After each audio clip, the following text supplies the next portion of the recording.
Breaking today, the Secretary of War, Pete Hegseth, confirming another deadly strike on a narco-trafficking boat off the coast of Venezuela. 1 second it's there, the next second it's not. Hegseth says it was packed with substantial amounts of narcotics headed for the United States. The move comes after a White House memo sent to Congress saying America is now in a formal armed conflict with the drug cartels. Let's bring in Brent Sadler, retired Navy captain and former Pentagon official, and Derek Maltz, the former acting DEA administrator and Penlink senior vice president.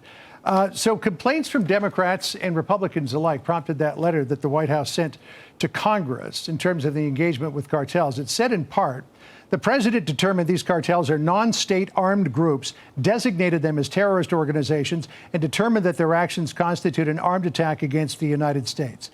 The president determined that the United States is in a non-international armed conflict with these designated terrorist organizations. The president directed the Department of War to conduct operations against them pursuant to the law of armed conflict. Since we're talking about military operations, Brent, let's start with you. Is the president on solid legal ground here?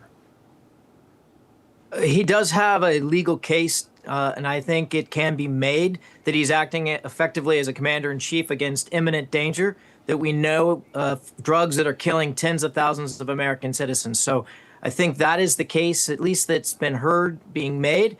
There's another case to be made about taking a preeminent attack before it gets to the United States. And there's a history there of intercepting these type of craft for flag inspection, goes back to anti-piracy operations for what's being done on international waters and international airspace.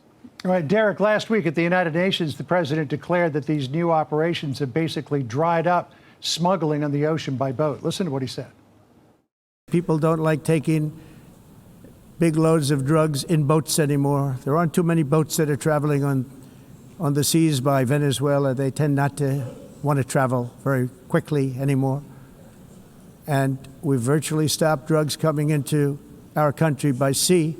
But we did see that boat that was out on the water this morning that got blown up, that the Secretary of War provided the video for, so they have not stopped. But Derek, I mean, you used to be in special operations. This was your bailiwick. This has got to be a huge psychological blow to the cartels. They used to think the worst that would happen to them was they'd be interdicted and arrested. Now they're going to be blown to kingdom come. Exactly. So let's keep it real simple for the viewers, right?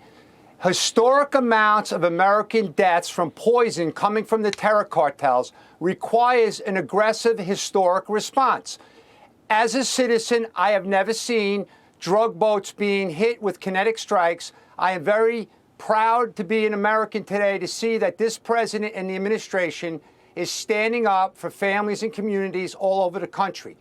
Those that are burying their children every day from deadly drugs are very satisfied with the work being done by this country, the Secretary of War, the President, but most importantly, right now we have a whole of government approach, John, where the Homeland Security task forces are coming together to get all the best and brightest we have in this country to stop this threat.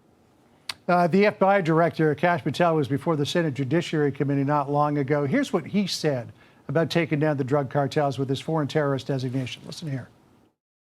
We must treat them like the Al-Qaedas of the world because that's how we're operating. We have to use our authorities at the Department of War and the intelligence community to go after the threat like we did terrorists when we were manhunting them. I mean, Brent, going all the way back to the Clinton administration, he was firing Tomahawk missiles at Al-Qaeda in the hills of Afghanistan. President Obama was taking out ISIS members with drones. How is this any different? Well, there's quite a substantial difference operationally. So far, these operations, and I think rightfully, are staying in international waters and international airspace. It's the right place. It's the weakest point for these cartels to move their poison to their markets. We need to do more if we're going to actually put them out of business and not allow them to resurrect their business model of pushing these poisons and kill Americans. Yeah. It's going to require a broadening of the mission set to the Pacific side, as well as what we're doing against the coastline there of South America and off Venezuela.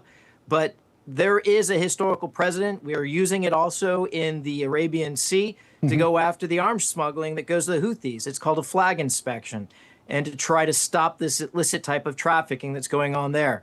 So there is a history, but it is different than going after Al-Qaeda. Those terrorists actually attacked us in a very kinetic way.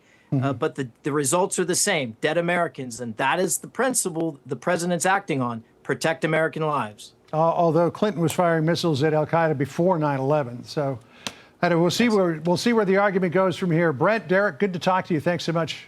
Have a great weekend. Thank you so much. Thank you. Hey, Sean Hannity here. Hey, click here to subscribe to Fox News YouTube page and catch our hottest interviews and most compelling analysis. You will not get it anywhere else.